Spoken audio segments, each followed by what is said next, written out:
What happened? Hello everyone, nice to see you on my channel. On last weekend's episode of 90 Day Fiance, Happily Ever After, Angela Deem's vicious fight with Michael took center stage. She flew to Nigeria, not to visit her husband, but to ambush and investigate him.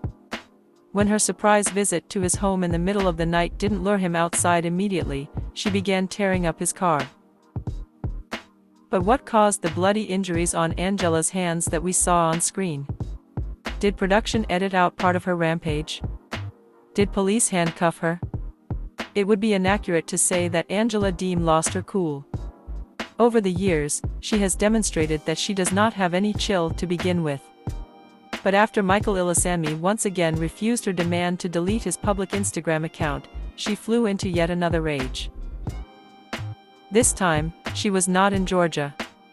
So instead of screaming and raging into the phone, she drove from her hotel to Michael's home. Michael did not know that Angela was coming.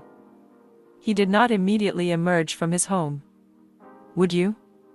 With a foul-mouthed rage monster yelling and screaming in the dark? He went from not knowing that she was in Nigeria at all to hearing her tear apart his vehicle. Despite her inescapable fury and detestable behavior, Angela is not actually a supervillain. Just a reality TV villain. The damage that she could inflict upon Michael's vehicle, which she claims is hers legally, had its limits. She did voice a threat to smash the windows of his car next. All to force him to come outside and face her wrath. Angela occupied herself tearing off Michael's license plates. She even instructed her friend and accomplice, Renee, to stash at least one in her purse.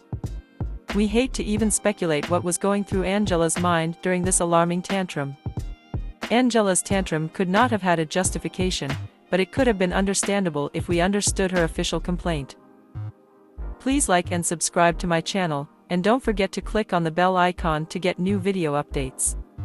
But Angela, who dances and flirts with men on TikTok and Instagram, had forbidden Michael from having a public Instagram.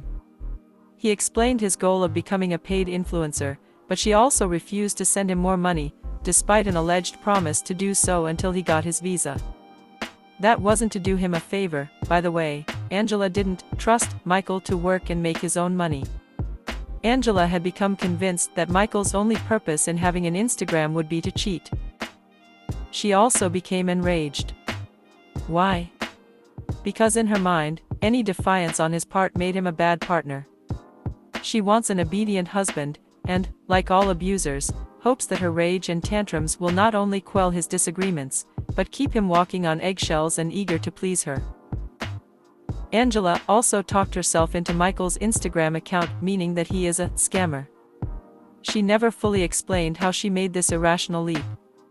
It seems that, in her mind, having an Instagram must mean cheating, and cheating must mean scamming. There is no evidence for any of that outside of the chaos of her mind. Michael did eventually come outside, furious at the embarrassing scene, this nasty surprise, and the damage to his car. Angela alternated between screaming and yelling and even, to the camera, crying. Her comments to the camera seemed to take place just after the vicious fight. Why does she have, literal, blood on her wrists? Fan theories ranged from the cynical claims that it was stage makeup to the overly optimistic desire to see her arrested. But the simplest and most likely explanation is simply that Angela's attack on Michael's vehicle resulted in some injuries.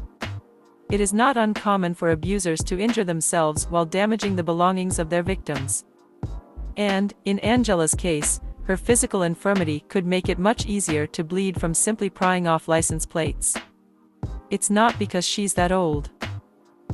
Despite appearances, she is only in her 50s. It's because of her lifelong addiction to cigarettes. Numerous viewers took to social media to speculate that her paper-thin smoker's skin could turn minor scrapes into bleeding wounds. That makes a lot of sense.